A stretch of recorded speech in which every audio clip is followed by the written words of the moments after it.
저는 오늘 다니엘서 6장 10절에서 13절까지 말씀을 중심으로 다니엘의 기도, 나의 기도라는 제목으로 하나님 말씀 나누겠습니다. 저를 한번 따라해 보실까요? 다니엘의 기도, 나의 기도. 오늘 다니엘의 기도를 통하여 우리의 기도를 한번 점검하고 다시 기도의 용사로 거듭나는 시간 되기를 주의 이름으로 축원드립니다. 이스라엘의 형국이 참으로 고달프고 힘든 상황을 맞이하게 되었습니다. 하나님은 이때 항상 기도의 사람을 들어 쓰십니다.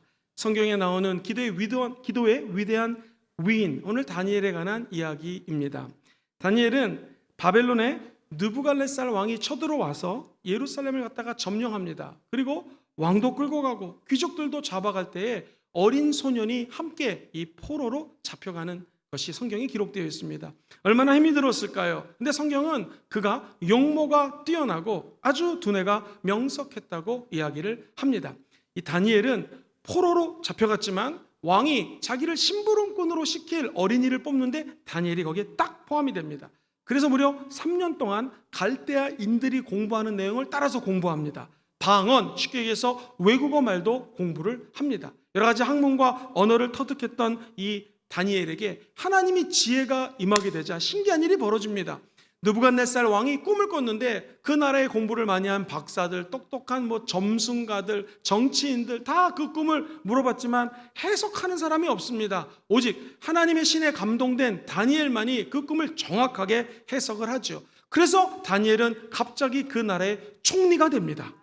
사람이 한 나라의 가장 높은 위치로 올라가는 것도 기적일 텐데 곧 있다가 메대라고 하는 나라가 등극을 하는 바람에 이 바벨론과 느부갓네살 왕이 완전히 망해버립니다. 그 다음에는 바사 제국이 또 등장합니다. 제국이 여러 번 바뀌면서 왕을 4명이나 모신 사람이 있습니다. 그 사람의 이름이 무엇입니까? 성이 다십니다. 다니엘입니다. 다니엘은 보통 사람이 아닙니다. 정치 지도자가 5년간 임기를 마치고 바뀌면 당연히 그 밑에 있는 사람 바뀌지 않겠습니까? 근데 다니엘은 안 바뀌어요. 무려 4명의 왕을 모신 위대한 이 나라의 지도자였습니다. 또한 민족을 위해서 기도하는 중보기도자였습니다. 미래의 환상을 보고 꿈을 꾼 예언자적 기능을 담당한 사람이 다니엘이었습니다. 도대체 다니엘의 성공 비결은 무엇이었을까요? 기도에 있습니다. 오늘 이 다니엘의 기도를 살펴봄으로 말미암아 저와 여러분들이 코로나에 포로된 것 같고 정치, 경제, 문화, 사회 어디를 봐도 어려움과 힘든 가운데 노출되어 있는 이 삶에 기도로 승리하시게 되기를 주의 이름으로 축원드립니다. 제가 아는 한 친구가 헬스클럽 다녀서 알통이 나오기 시작했습니다. 그래가지고 제 친구도 따라서 운동한다고 하체 근육을 키운다고요. 스쿼트라고 하는 자세를 하는데 이 무릎이 엄지 발톱보다 더 먼저 많이 나오면 안 되거든요. 근데 얘가 군대에서 있었던 기억 생각하면서 쪼그려가지고 오리 걸음하듯이 막 했는데 2달 만에 무릎이 완전히 나왔습니다. 누군가가 자세를 교정해주고 도와줬더라면 그렇게 어리석게 운동하지 않았을 텐데요. 기도도 마찬가지입니다. 자세가 필요합니다. 오늘 성경에 나오는 다니엘이라고 하는 사람은 어떻게 기도했을까요? 성경에 보니 다니엘은 가장 어려운 상황 속에서 그가 찾아간 곳은 시시때때로 자기 집의 2층이었습니다. 윗방이라고 번역이 되어 있습니다. 어퍼룸이라고 영어 성경이 되어 있고요. 그 당시 고대 근동에서는 왕궁이 있으면 주변에 유력한 사람들이 집을 져서 살았는데 단층 집이 아니라 2층으로 복층으로 집을 졌습니다. 그러니까 다니엘 입장에서는 하나님과 가까운 곳으로 찾아 올라간 것입니다.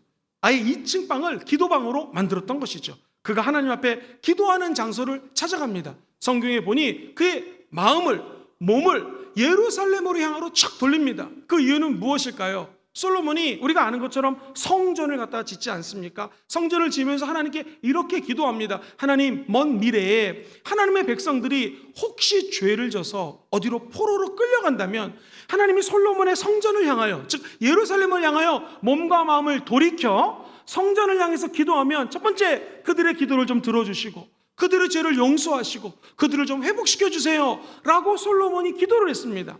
다니엘은 이 사실을 알았기 때문에 기도방으로 올라갑니다. 그리고 자기의 마음과 몸을 예루살렘, 즉 하나님이 거하는 옛 성전을 향하여 그의 마음을 집중합니다. 그리고 그가 하나님께 성경에 보니 예루살렘 방향으로 앉아서 창문을 열고 기도했다고 적혀져 있습니다. 한번 따라해 볼까요? 예루살렘 방향으로 앉아서 창문을 열고 기도했습니다. 저 여러분들도 하나님이 거하시는 하나님의 임재처소 나와서 십자가만 바라보시고 기도하시기를 바랍니다. 그 당시 이 창문은 단수로 적혀져 있지만 실제로는 이 원래 원어에는요 복수입니다. 창문이 많아요. 창문을 다 열어놨습니다. 뭘 의미하겠습니까? 지금 시대적인 상황을 알아야 됩니다. 다니엘이라는 정치 지도자를 주변에 있는 사람들이 시기하고 질투합니다. 어떻게 하면 저 사람을 감옥에 놓을 수 있을까? 아니 없앨 수 있을까? 궁리하다가 이 나라 법은요 왕에게만 찬미하고 왕에게만 경배하고 왕에게만 절을 해야 되는데, 다니엘 가만히 보니까 얘는 하루에 3번씩 하나님께 예배를 하고 하나님을 경배한다는 것이죠. 그래서 조소를 꾸밉니다. 누구든지 이 나라에서는 왕 말고 다른 신에게 절하거나 기도하면 그는 능지처참 어떻게 사자굴에 집어넣도록 하겠습니다. 왕도 이건 우리 전통이니까 도장을 꽉 찍습니다. 고대 근동에 도장을 꽉 찍으면 이제 시행령이 발동된 것입니다. 다니엘이 기도하다 들키면 젊은이 말로 끼개입니다. 감옥에 가는 게 아니라 사자굴에 던져져야 되는 거예요. 그야말로 죽음입니다. 그런데 오늘 다니엘을 보십시오. 하나님의 전에 올라가는 마음으로 올라갑니다. 예루살렘을 향합니다. 창문을 다 엽니다. 그리고 그가 여러 가지 방언으로 기도하기 시작합니다. 열심히 기도했을 때 이거 굉장히 위험천만한 일입니다. 누군가 보고 저기서 다니엘이 지금 하나님께 기도합니다. 바로 잡혀갑니다. 사랑하는 성도님들, 기도의 자세는 무엇입니까? 어려움이 있고 핍박이 있고 힘든 일이 있을 때 강하고 담대하게 기도하셔야 됩니다. 우리 순복음 금정교회가 지난 2년 반 넘도록 코로나 기간 동안에 어려움을 돌파할 수 있었던 것은 우리 성도님들이 코로나가 오든 안 오든 성전을 찾고 집에서 기도했기 때문에 오늘 우리 교회가 하나님의 은혜 가운데 잘 진행되고 있는 줄 믿습니다. 어느 환경 속에서든지 금령이 발표되고 실제로 어려움에 처한 상황 속에서도 기도하는 단체, 기도하는 가정, 기도하는 사람을 하나님은 붙잡아 주십니다. 그의 담대함은 원수의 위협 속에서도 조금도 위축되지 않습니다. 그는 그냥 담대하게 기도한 사람이 아니었습니다. 하나님의 말씀을 붙들고 기도합니다. 한번 따라해 볼까요? 나는 다니엘처럼 말씀을 붙들고 기도하는 사람입니다. 나는 다니엘처럼 말씀을 붙들고 기도하는 사람입니다. 그냥 기도하지 않습니다. 성경에 보면 예레미야가 29장 10절에 이렇게 선포하는 내용을 인용합니다. 야훼께서 이와 같이 말씀하시느니라. 바벨론에서 70년이 차면 내가 너희를 돌보고 나의 선한 말을 너희에게 성취하여 너희를 이곳으로 돌아오게 하리라. 할렐루야. 하나님 말씀하지 않으셨습니까? 우리 선지자를 통하여 70년의 시간이 지나면 다시 하나님의 나라 적과 꿀이는 가나안 땅 이스라엘로 돌아간다고 약속하셨으니 내가 이곳에 포로 생활 와 있지만 민족과 하나님의 백성과 나라를 위하여 기도하오니 주여 우리의 죄를 용서하여 주시옵소서. 그는 자기 백성들을 기도로 통해서만 돌리시다라는 그야말로 진리를 믿고 기도하기 시작한 것입니다. 여기 계신 모든 분들도 우리는 덮어놓고 믿는 사람이 아니라 펴놓고 믿는 사람입니다. 우리는 하나님 말씀을 따라 기도하는 자들이요, 우리 기도의 자세를 보고 하나님은 응답하여 줄 것입니다. 북한에 계속 있으면 예수를 믿기 너무 힘들어가지고 남한으로 와서, 전라도에 와서 한 남자랑 결혼을 한, 월남을 한 여자 한 성도님이 계셨습니다. 예수를 열심히 믿었는데 안타깝게 남편도 불교 신자고 온 시댁 식구가 다 예수를 믿지 않습니다. 그런 와중에 구박구박 당하면서 자녀를 낳는데 딸만 6명이 태어났습니다.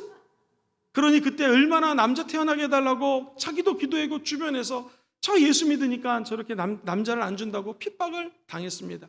기도하는데 7번째 남자가 태어났습니다.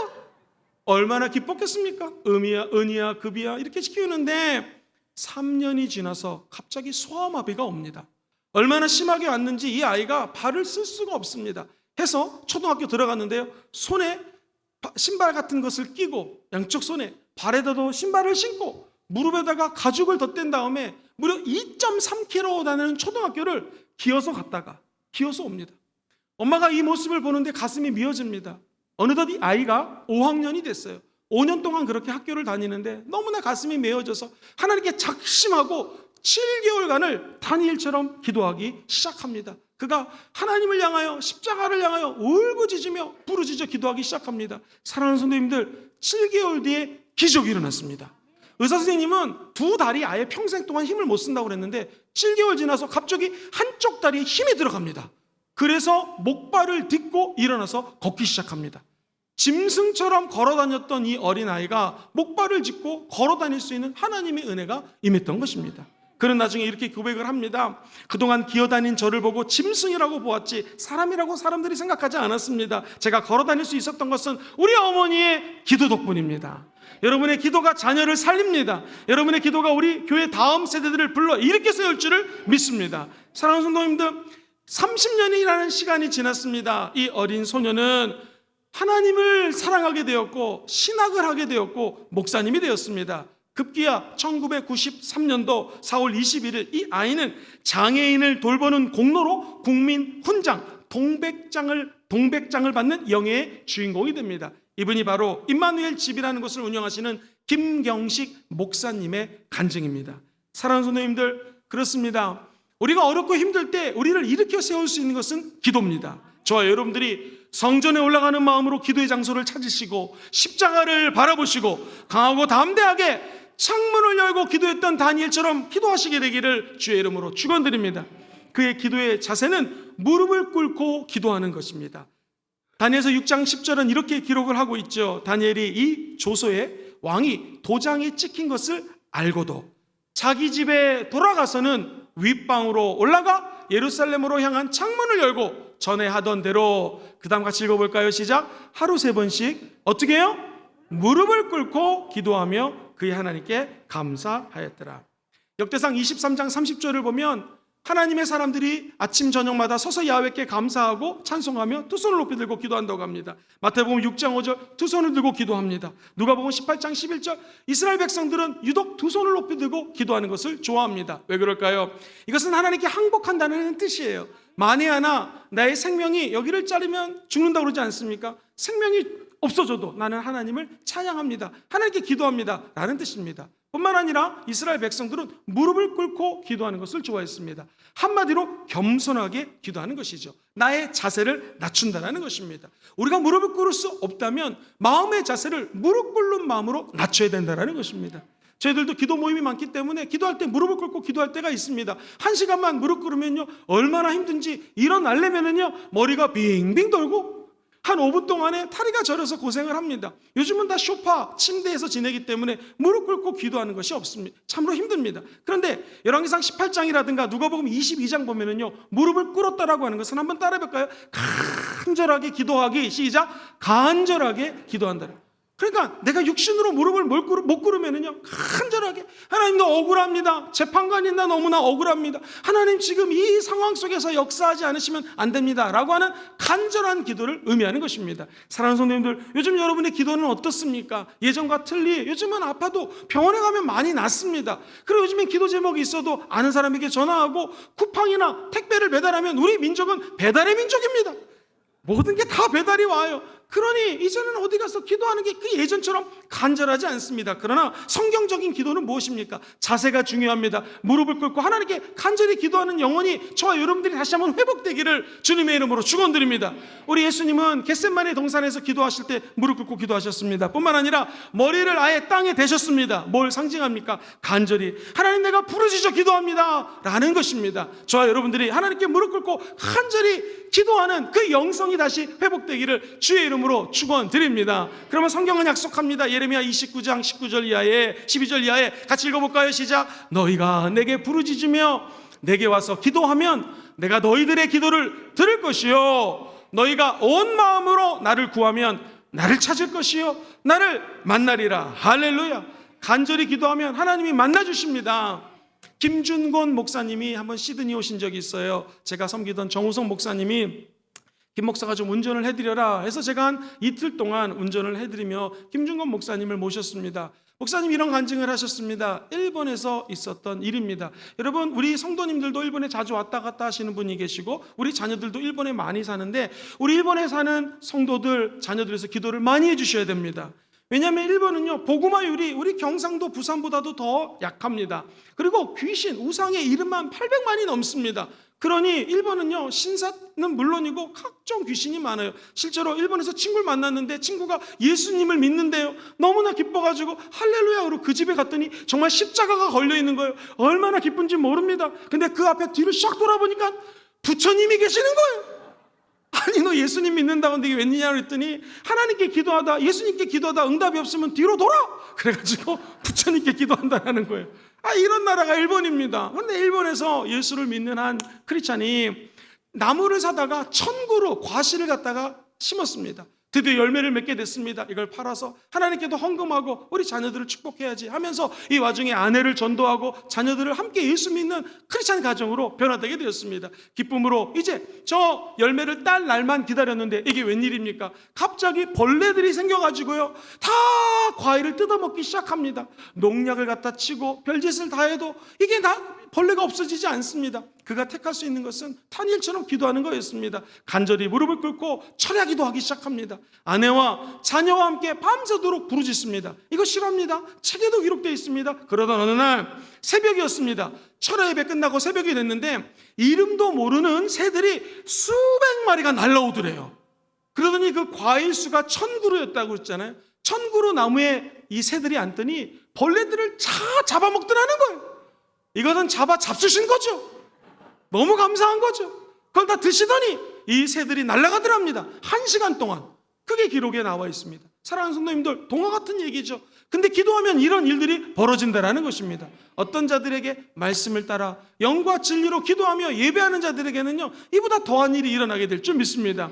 제가 드리는 말씀은 꼭 기도해서 물질의 복을 받는다, 여기 있는 것처럼 뭐 과일이 잘 자랐다 이런 맥락보다도 여러분과 제가 간절히 기도하는 것이 회복돼야 됩니다. 대충 기도하지 마시고 예전에 가장 뜨거웠던 그 첫사랑들이 회복되시기를 주의 이름으로 축원드립니다. 우리의 자세 어떻게 될까요? 성전에 올라가는 윗방으로 올라가야 됩니다. 창문을 그 많은 문들을 열어 제끼시고 담대하게 기도하십시오. 무엇보다도 십자가 예수만 바라보십시오. 말씀을 따라 기도하십시오. 우리의 자세가 다시 한번 무릎 꿇고 간절히 겸손히 기도하는 자세로 회복될지어다. 두 번째, 그런 목사님은 어떻게 기도할까요? 기도의 방법은 무엇입니까? 저를 한번 따라해 보실까요? 정기적으로 습관을 따라 기도합니다. 오늘 다니엘서 6장 10절을 보면 윗방으로 올라갔습니다. 예루살렘으로 항해해서 앉고 창문을 엽니다. 한번 따라해 볼까요? 전에 하던 대로 하루 3번씩 무릎을 꿇고 기도하며, 시작, 하루 3번씩 무릎을 꿇고 기도하며. 다니엘은 하루에 3번 기도했습니다. 대부분의 성경학자들은 아침, 점심, 저녁 기도했다라는 것입니다. 아침에 일어나면 먼저 하나님께 기도합니다. 유명한 예화가 있죠. 외국에서 어린아이가 잠을 자는데요, 신발을 침대 밑에다 던지고 잡니다. 다음날 엄마가 혼내는 거예요. 아니 이 녀석 신발을 예쁘게 해놓고 자야지 이게 뭐냐 그랬더니 아이가 하는 말이, 엄마 이거 선생님이 알려주신 거예요. 무슨 그런 선생님이 있냐고, 정확히 얘기하라고, 거짓말 하지 말라고.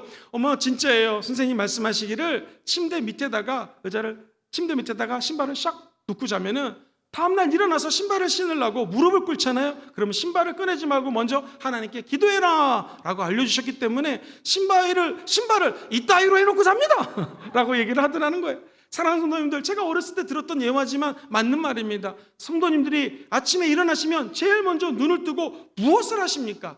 여러분 무엇을 보십니까? 핸드폰 먼저 보지 않습니까? 커피 한잔 하지 않습니까? 신문 보지 않습니까? 저와 여러분들은 아침에 다니엘처럼 먼저 눈을 뜨자마자 하나님께 기도하시기를 주의 이름으로 축원드립니다.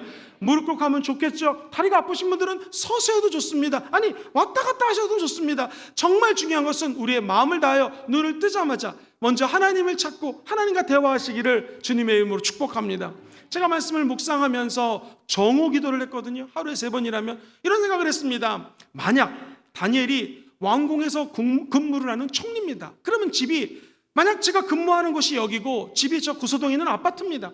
저기까지 차를 타고 갈 수도 있고, 그 당시는 옛날이니까 가마를 대령해라 해서 가마를 타고 갈 수도 있고 아마 걸어갈 수도 있었을 것입니다. 근데 다니엘이 점심시간만 되면은 그는 다른 사람들과 밥을 먹지 않고 집으로 갑니다. 어디 2층으로 갑니다. 뭐예요? 창문을 열어 제낍니다. 그리고 이스라엘 쪽을 향하여 하나님께 기도했다라는 것입니다. 이게 말이 쉽지 얼마나 어렵습니까? 여러분 직장에서 갑자기 점심시간에 이 교회에 맨날 오실 수 있겠습니까? 어렵죠. 뭘 상징적으로 얘기하는 것입니까? 내일부터 출근하시면 점심시간에 하나님께 짧더라도 기도하시면 됩니다. 일하는 책상에서 아니면 혼자 있는 자리에서 1분에도 좋습니다. 하나님, 오전 근무하는 동안 지켜주시면 감사합니다. 이제 점심 식사하고 오후 5시, 6시 퇴근 시간까지 제가 일을 할 텐데 하나님 은혜 주시옵시고 만날 사람을 만나게 하시고 하나님 뜻이라면 거룩한 대박도 좀 터지게 도와주시고 이렇게 기도하셔야 됩니다. 1분이라도 좋습니다. 다니엘은 어떤 기도했습니까? 나 잘 먹고 나 높아지고 나 우리 가족들 잘 되라는 기도만 한 것이 아닙니다. 다니엘은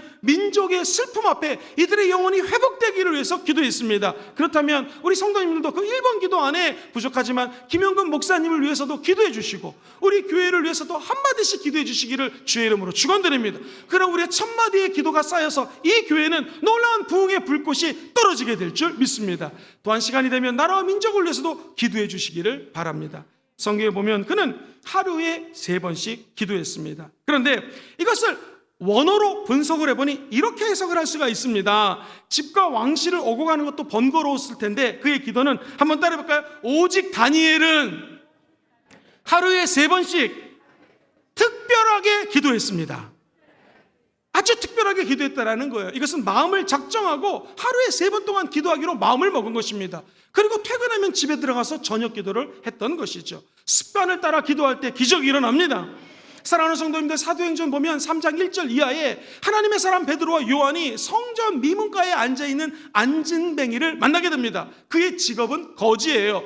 저 돈 좀 주세요. 베드로 씨 하나님의 제자라고요. 예수님의 제자라고요. 요한님 돈 좀 주세요. 한 푼 주세요. 구걸했을 것입니다. 그때 유명한 말을 하죠. 나에게는 은과 금은 없거니와 내게 있는 것 나사렛 예수 이름으로 면하노니 일어나 걸을지어다.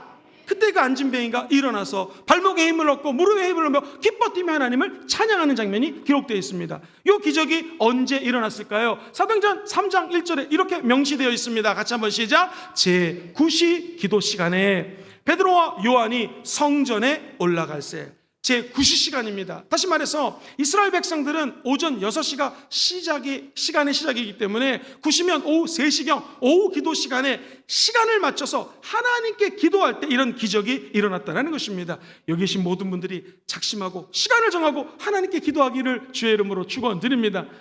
구약의 엘리야라고 하는 위대한 사람이 있었습니다. 지금 영적 전쟁이 치열합니다.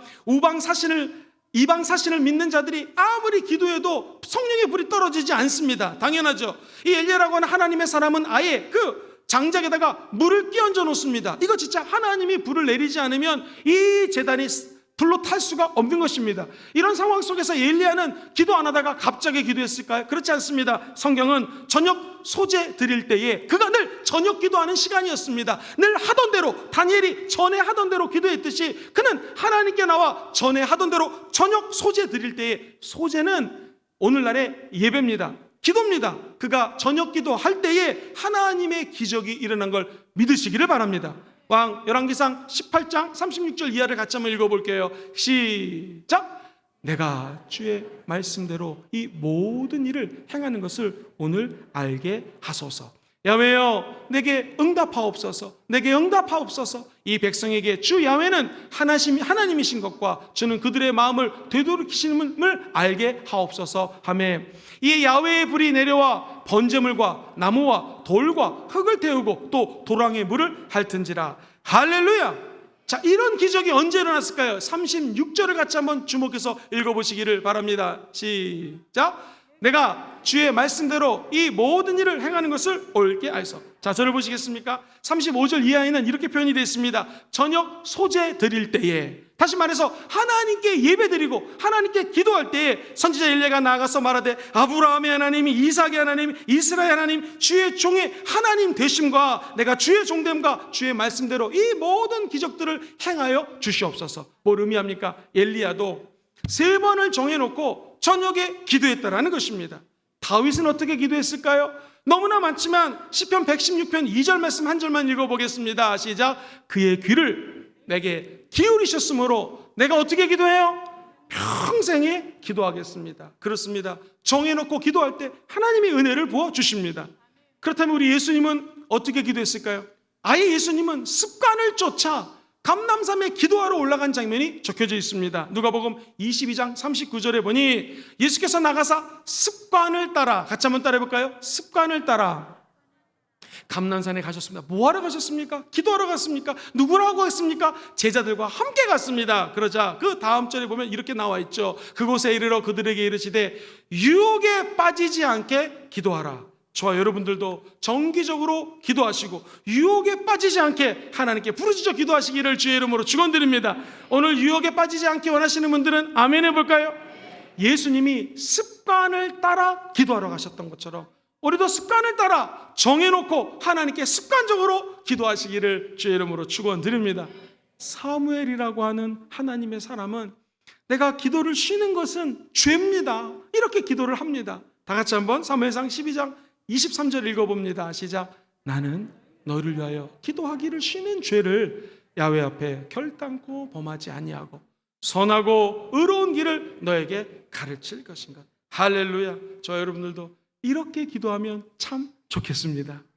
또 하나, 다니엘의 위대한 기도의 방법은 어떤 상황 속에서도 기도하기를 작정하는 것입니다. 같이 읽어보죠. 시작. 어떤 상황에서도 기도하기를 작정합니다. 기도는 그냥 되지 않습니다. 마음으로 작정해야 됩니다. 다른 것들은 다 성경 공부합시다, 많이들 모입니다, 예배 드립시다, 그래도 많이 옵니다. 기도만 합시다, 잘 안 와요. 왜 그럴까요? 기도는 노동입니다. 기도는 철저한 영적 전쟁입니다. 오늘 이 말씀 속에 드러나는 다니엘의 기도 태도는 어떤 상황 속에서든지 기도하기로 마음을 먹습니다. 심지어 지금 이스라엘 백성들을 향한 다니엘의 애끓는 마음을 다니엘서 9장에는요 16절 이하에 이렇게 표현합니다. 우리의 죄와 우리 조상들의 죄악으로 말미암아 예루살렘과 주의 백성이 사면에 있는 자들에게 지금 수치를 당하고 있습니다 라고 하면서 그 유명한 주여 삼창 기도를 19절 이하에 이렇게 고백을 하고 있습니다. 순복음은 주여 삼창 기도로 유명하죠. 외국에 나가서 우리 한국 스타일로 기도합시다. 그러면 사람들이 어떻게 알고? 주여 주여 주여 주여 삼창을 합니다. 주여 삼창의 오리지널이 다니엘의 기도입니다.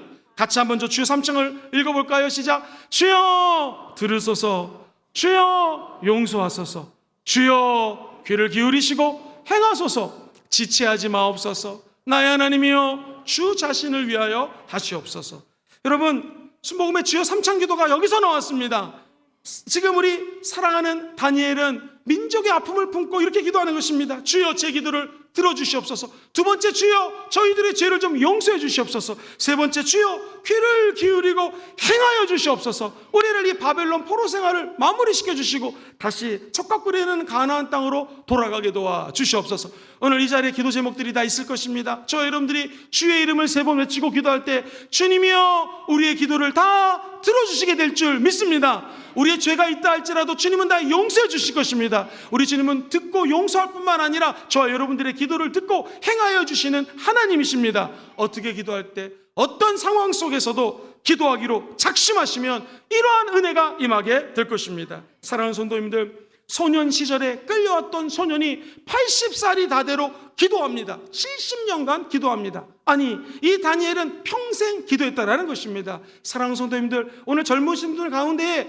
정말로 영혼이 잘 되고 하는 일마다 잘 되는 분이 있다라고 하면은 그냥 잘 되는 거 아닙니다. 다니엘의 기도로 민족이 회복됐듯이 우리 순복음 금정교회 권사님들이, 우리 장로님들이, 우리 안수집사님이 나와서 기도하기 때문에 우리 젊은 세대들이 잘 되는 것입니다. 모세가 손을 들고 기도하자 아말렉과의 전투에서 여호수아와 이 아말렉 사람들을 다 쳐부시는 기적이 일어납니다. 모세가 손이 내려가면 여호수아는 전쟁에서 집니다. 전쟁은 기도할 때 승리하게 되어 있습니다. 우리 중보기도 하시는 분들이 토요일날 아침 8시 50분 힘든 시간입니다. 왜? 전날 철야 예배 나오기 때문에 그 다음날 8시 50분까지 오는 거 힘듭니다. 그럼에도 불구하고 성도들이 모여서 내 기도하는 것이 아니라 여러분의 이름을 한 명 한 번씩 불러가면서 뜨겁게 기도하고 있기 때문에 그 기도 때문에 하나님의 은혜가 우리 교회에 지속적으로 쏟아져 내리는 줄 믿습니다. 다니엘은 작정 기도합니다. 목사님, 작정 기도가 뭡니까? 첫 번째, 하나님 앞에 특별한 기도 제목 가지고 기도하는 거예요. 두 번째, 장소를 정해서 기도하는 것입니다. 교회면 최고로 좋고 그게 안 되면 가정교회에서라도 기도할 수 있습니다. 세 번째, 특별히 시간을 내요. 시작! 특별히 시간을 내요. 특별히 시간을 내서 기도하는 것을 작정 기도라고 합니다. 저는 작정 기도에 응답받는 것을 제가 간접적으로 체험한 곳이 시드니 순복음교회입니다. 시드니 순복음교회는 정우성 목사님이 한 5,000명 정도 성도님을 모시고 목회하셨습니다. 그리고 40여 개 지교회를 세워가지고 호주, 뉴질랜드, 피지, 심지어 중국 땅까지 지교회를 세우신 위대한 하나님의 종입니다. 어떻게 기도하나 봤더니 작정기도 하시는 거예요. 40일 작정기도 합니다. 응답이 없으면 바로 21일 작정기도 또 들어갑니다. 응답이 없으면 마가다락방 기도 들어갑니다. 응답이 없으면 또 기도합니다. 그러니 응답이 결국에는 올까요? 안 올까요? 오게 되어 있다라는 초창기 때 일입니다. 1980년대 한국 사람들이 호주 이민 가면 제일 어려운 게 영주권이 없으면 힘듭니다. 첫째, 자녀 교육이 어렵습니다. 두 번째, 신분이 위급하기 때문에 자칫 잘못하면 신고 들어오면 감옥에 갇힙니다. 저도 빌라우드라고 하는 감옥에 신방을 많이 갔어요. 참 참혹합니다. 이 영주권이라는 것이 이민사회에서는 너무나 소중한 것인데 영주권이 안 나와서 불법 체류자들이 교회에 모이기 시작합니다. 목사님, 작정 기도하고 우리 성도들에게 영주권 달라고 기도합니다. 신기한 일이 벌어집니다. 호주 백인 목사님이 찾아왔어요. 근데 한국 사람들은 헤어지기 전에 점심 한 끼 대접하는 게 한국 문화잖아요. 우리 한국 문화는 점심 식사를 손님에게 대접한다 하면서 교회 앞에 있는 데 가서 피쉬, 생선 튀김하고 감자 튀김을 갖다가 대접해 드렸습니다. 그랬더니 그 호주 목사님이 기분이 좋았는지 정우성 목사님, 제가 목회를 하면서 이민성에 관련된 서류들을 돕고 있는데 지금 이민 정책이 조금 바뀌어서 한국 사람들도 이민 서류를 넣으면 영주권이 나옵니다. 야, 이 소식을 듣고 주일날 선포합니다. 그랬더니 성도들이 전부 다 영주권을 신청하기 시작합니다. 다른 교회 성도들도 영주권을 신청합니다. 그래서 그날부터 교회 전화기는 영주권 상담하는 전화기가 되었고 교회 복사기는 영주권 프린트하는 복사기가 되었습니다. 자, 어떤 일이 벌어졌을까요? 이렇게 작정 기도하면 응답이 쏟아져야 되지 않겠습니까? 영주권이 안 나와요. 몇백 명이 신청했는데 영주권이 안 나와요. 그래서 사람들은 영주권 신청하는데 한 30만 원을 내거든요. 저 정우성 목사님이 30만 원 띄어먹었다라고 소문이 나기 시작합니다. 얼마나 힘들었을까요? 어떻게 이 교회는 돌파했을까요? 다시 작정 기도합니다. 부르짖어 기도합니다. 그랬더니요, 역사상 호주 이민 역사상 이런 일이 없었는데요. 시내에 있던 이민성이 파라마타 지역으로 옮기면서 중간에 서류가 분실이 된 거예요. 냈던 영주권이 다 없어진 거예요. 그래서 이민성 장관이 편지가 왔습니다. 미안한데 서류가 없어졌다고 다시 그 서류를 제출하라고. 이때 이 정우성 목사님은 학부 때 법학을 전공했거든요. 아, 이건 되겠다 싶어서 그 다음에 다시 영주권을 할 사람들은 신청하라고 합니다. 재밌는 것은 기도하고 아멘으로 따랐던 사람들은 다 영주권을 신청하고요. 호주에서 석사, 학사, 박사 공부를 많이 하던 성도들은요, 요거 아마 호주 정부에서 불법 체류자들 잡기 위한 것이다 라고 하면서 영주권을 신청 안 했습니다. 어떤 일이 벌어졌을까요?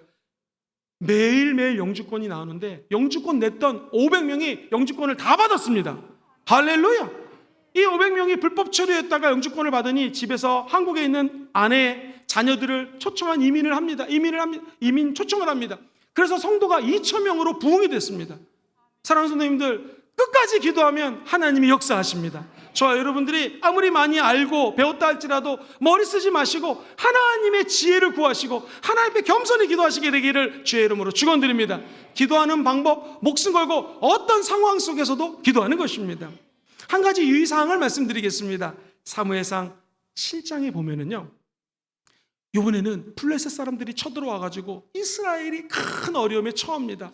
민족의 지도자, 기도를 많이 하는 사무엘 선지자가 외칩니다. 여러분, 회개하십시오. 우상을 버리셔야 됩니다. 모든 백성들이 우상을 버렸어요. 근데 응답이 없습니다. 이번에 미스바로 모입시다. 다 모였어요. 응답이 없습니다. 여러분, 금식하십시다. 금식했습니다. 응답이 없습니다. 성경은 이야기합니다. 왜 응답이 없을까? 사무엘상 7장 9절을 보면 사무엘이 전 먹는 어린 양 하나를 가져다가 온전한 번제를 야훼께 드렸습니다. 그리고 이스라엘을 위하여 야훼께 부르짖음이 야훼께서 어떻게 하셨어요? 응답하셨다. 여기서 주목해야 될 것이 있습니다. 사무엘이 전 먹는 어린 양 하나를 가져다가 뭐를 했습니까? 온전한 번제를 드렸어요. 번제는 무엇입니까? 제사예요. 기도입니다. 여러분, 번제가 없는 회개 주님 받지 않으십니다. 이 번제가 없는 기도 주님 응답 안 하십니다. 번제가 없는 예배 받지 않으십니다. 번제는 무엇입니까? 희생양입니다. 죄도 없고 흠도 없는 어린 양이 죽어야지만, 번제물로 바쳐야지만 응답이 받는 것처럼 저 여러분들의 기도가 어떤 상황에서도 기도할 때 예수 보혈과 예수 십자가의 희생을 의지하여 기도하십시오. 그래야지 응답을 받을 수가 있는 것입니다.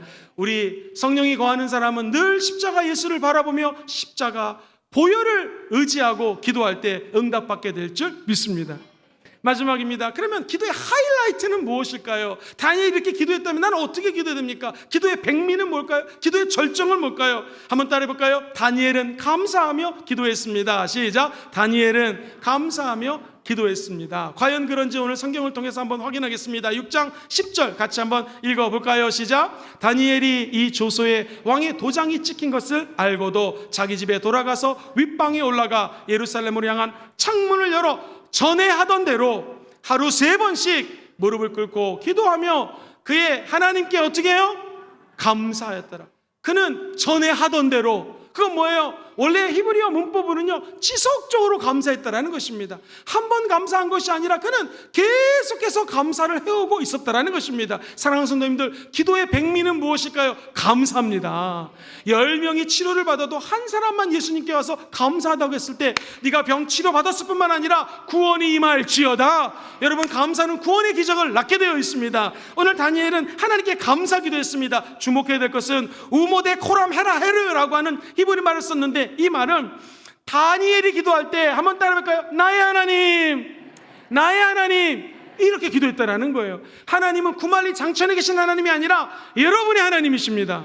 여러분, 다윗의 기도를 들어보십시오. 나의 하나님, 나의 반석, 나의 피난처, 나의 하나님이라고 나의 하나님을 주장하며 기도하는 것이죠. 김영건 목사만의 하나님이 아닙니다. 바로 여러분의 하나님이십니다. 오늘 기도할 때 여러분의 하나님께 감사하십시오. 한 번 감사가 아니라 지속적인 감사로 하나님께 영광 올려드리게 되기를 주의 이름으로 축원드립니다.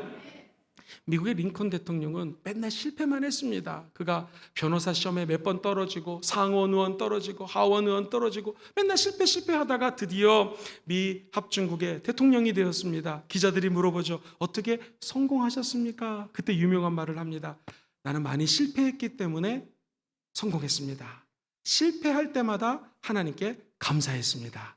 여러분, 우리 인간은 다 실수하고 다 실패합니다. 그러나 저 여러분들은 실패한 자리에서 감사하는 사람입니다. 왜냐하면 하나님을 사랑하는 자, 곧 그의 뜻대로 부르심을 입은 자들에게는 모든 것들이 합력하여 선을 이루기 때문입니다. 감사하면 우리의 생각이 절대 긍정의 생각을 갖게 되어 있습니다. 어떤 불안도 침범하지 못합니다. 원망, 불평도 넘어오지 못합니다. 감사하는 자의 기도의 하이라이트가 담겨져 있습니다. 저 여러분들이 천국 가는 날까지 감사로 하나님께 영광 올려드리게 되기를 주의 이름으로 축원드립니다. 이 코드로 반주해 주세요. 한 가지 간증을 말씀드리고 말씀을 정리합니다. 우리가 잘 아는 비타민 C 박사 이왕재 교수님이 계십니다. 이분은 예수 믿는 부모를 만났어요. 학교 갔다 오면 어렸을 때 아빠 엄마가 농사를 졌는데, 옛날에 밥 못 먹는 사람들이 참 많지 않았습니까? 그러면은 가난한 사람들을 다 데려다가 집에서 밥 먹이고 있는 거예요. 엄마 아빠가 항상 이 모습을 보고 자랐습니다. 감사하게도 소년 이왕재가 공부를 잘해서 서울대학교 의대에 입학을 합니다. 그때 아버지가 아들을 불러서 이렇게 권면합니다. 아들아, 그러니까 아무리 지식이 많아도 하나님을 모르면 그 지식은 아무 소용이 없다. 참 멋진 부모였던 것 같아요. 네가 서울대 의대 간 것은 축하하고 기쁜 일이지만 가서 신앙을 잃으면 안 된다 라고 권면해 줬습니다. 아버지 말대로 이 학생이 열심히 예수를 믿었고 석사, 박사 학위를 받고 난 다음에 교수가 되었죠. 해부학과 교수가 되어서 학생들에게 믿음, 신우회를 조직한 다음에 예배를 늘 드리는 신실한 교수가 되었습니다. 그날도 예배를 드리고 집으로 가려고 하는데 학생들과 예배가 끝나고 집에 가는데 전화가 왔어요. 교수님 빨리 오시라고. 딸이 지금 위독하다고. 이 딸은요, 이름이 하나인데 보통 딸이 아닙니다. 9년 동안 시험관 아기 어렵게 해서 낳은 아이고요. 6살, 눈에 넣어도 아프지 않은 딸입니다. 하나가 다쳤다고요? 얘기를 들어봤더니 주차장에서 애가 운동화끈을 고쳐매는데, 조그만 애가 운동화끈 고쳐매니까 운전하는 사람이 얘를 못 본 거예요. 그래가지고 얘를 바퀴로 배를 밟고 지나갔는데, 문제는 의사 선생님께 잘 알잖아요. 이 간이 두부 있죠, 두부. 순두부처럼 완전히 이 간이 무너졌다는 거예요. 아이 간이. 너무나 놀라서 병원에 가고 검사 결과를 지켜본 다음에 이 교수가 할 수 있는 것은 기도밖에 없었습니다. 교회 가서 무릎을 꿇고 아마 다니엘처럼 기도하기 시작합니다. 철야기도 합니다. 밤새도록 기도합니다. 새벽녘에 하나님의 음성을 들려주세요. 아들아, 내가 너를 사랑하고 너의 가족을 사랑한다. 이 말이 듣는데 너무 마음이 평안하더래요. 그래서 정성껏 감사헌금을 준비해서 예물 제단에 바치고 감사기도를 간절하게 하고 아이에게 갔습니다. 바로 기적이 일어나지는 않았습니다. 정확히 2주가 지났습니다. 2주 뒤에 정말 거짓말처럼 이 무너졌던 아이의 간이 회복이 되었습니다. 그리고 건강하게 퇴원을 하게 되었습니다. 우리에게 영광의 박수 한번 올려드릴까요? 우리도 마찬가지입니다. 아무리 예수를 열심히 믿어도 힘들고 어려운 일 당할 수 있습니다. 원치 않은 질병에 걸릴 수 있습니다. 그때 우리 지금 이렇게 말씀하시는 거예요. 사랑하는 아들아 딸아, 아무것도 염려하지 말고 너는 다만 모든 일에 기도와 간구로, 한번 따라해 볼까요? 너희 구할 것을 감사함으로 하나님께 아뢰라. 여러분 기대하십시오. 그럼 모든 지각에 뛰어나신 우리 하나님의 평강이 그리스도 예수 안에서 너의 마음과 생각을 지켜주십니다. 보호해 주십니다. 우리는 끝까지 감사함으로 하나님께 기도해야 됩니다. 기도의 백미는 감사입니다. 기도의 최고의 절정과 하이라이트는 감사입니다. 천국 가는 날까지 감사로 하나님께 기도하시기를 주의 이름으로 축원드립니다. 말씀을 정리합니다. 우리 기도의 자세, 다니엘은 어떻게 기도를 했습니까? 성경에 보니 그가 윗방으로 올라갑니다. 왜? 기도하기 위해서 구별된 장소에서 십자가 바라보듯이 예루살렘 바라봅니다. 창문을 활짝 열어놓고 기도하면 지금 죽을 텐데 그 죽음을 무릅쓰고 기도합니다. 결국 그는 잡혀갔습니다. 사자굴에 던졌습니다. 다음날 왕이 너 하나님이 널 보호해줬느냐? 예, 하나님이 나를 보호해주셔서 사자의 입을 봉했습니다. 그때 왕이 너무나 기뻐하면서 하나님을 찬미하고 다니엘을 사자굴에 집어넣게 한 사람들을 전부 다 잡아서 다 집어넣게 했습니다. 하나님은 기도하는 자에게 승리를 허락하여 주실 것입니다. 어떻게 해요? 끝까지 포기하지 않고 하나님 앞에 납작 엎드려 정해진 시간에 늘 습관을 따라 기도하십시오. 무엇보다도 어떤 상황 속에서든지 기도하기로 작심하십시오. 맨 끝에 하나님이 이루어질 것을 감사합시다. 그럼 우리에게도 기적이 일어나게 될 줄 믿습니다.